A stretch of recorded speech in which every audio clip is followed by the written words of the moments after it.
జగన్మోహన్ రెడ్డి ప్రభుత్వం ఓటమి ఖాయంగా తేలడంతో రాష్ట్ర సంపదను ఆయన కాడికి దోచుకుంటుంది. పర్యావరణానికి తూట్లు పొడుస్తూ గోదావరి నదిలో పగలు రాత్రి తేడా లేకుండా 24 గంటలు డ్రెడ్జింగ్ పడవల ద్వారా ఇసుకను తోడిస్తున్నారు. రోడ్ కమ్ రైల్వే బ్రిడ్జి పక్కనే డ్రెడ్జింగ్ చేయడంతో బ్రిడ్జిల మనుగడే ప్రశ్నార్థకంగా మారే పరిస్థితి ఏర్పడింది. తూర్పు గోదావరి జిల్లాలోని అన్ని ఇసుక ర్యాంపులలో ఇసుక అక్రమ రవాణా ద్వారా జగన్ అండ్ కో బ్యాచ్ కోట్ల రూపాయలు దోపిడీ చేస్తున్నారు. ప్రభుత్వం ఏర్పాటైన కొత్తలో 6 నెలల పాటు ఇసుక యథేచ్ఛగా దోచుకున్నారు. ఆ తర్వాత జేపీ వెంచర్స్ పేరుతో గోదావరి గట్టుకు తూట్లు పొడిచి ప్రతి 3 కిలోమీటర్లకు ఒక ఇసుక ర్యాంపును ఏర్పాటు చేశారు. 2023 మే నెలతో జేపీ వెంచర్స్ కాంట్రాక్టు పూర్తయినా నేటి వరకు ప్రభుత్వం కాంట్రాక్ట్ ఎవరికి ఇవ్వకపోయినా వైకాపా నేతలు ర్యాంపుల వారీగా పంచుకొని దోచుకుంటున్నారు. అమ్ముతున్న ఇసుక లారీలకు బిల్లులుండవు, అడిగితే దాడులు.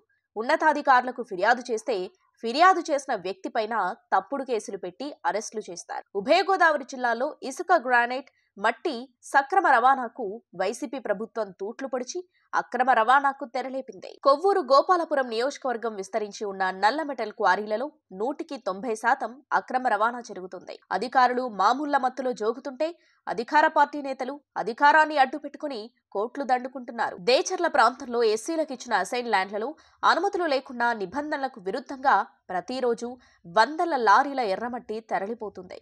వైసీపీలో హోంమంత్రికి బినామీగా ఉన్న చోటామోటా నాయకుల ద్వారా కోట్ల రూపాయల విలువైన ఎర్రమట్టి అక్రమ రవాణా జరుగుతుంది. ఐవా టిప్పర్ల ద్వారా భారీగా ఎర్రమట్టి మాఫియా అమ్మకాలు చేసి అక్రమంగా రవాణా చేస్తున్న అధికారులు మాత్రం కళ్ళు మూసుకుంటున్నారు.